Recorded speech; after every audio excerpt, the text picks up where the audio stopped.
फ़ाइका नाफिया।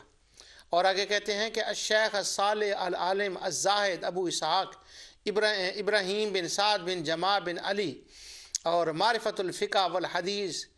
हाफ़िज़ इब्न कसीर कहते हैं कि ये जो इमाम बदरुद्दीन ऐनी हैं, ये कुद्स शरीफ के अंदर ख़तीब थे, वहाँ के हाकिम थे। फिर ये मिस्र के अंदर चले गए अशराफिया के ज़माने में, वहाँ ये कादी उल क़ज़ा बने, वहाँ भी ये ख़िताब फरमाते थे। इनकी ख़ास किताब है जिसका नाम है मशयख़ा।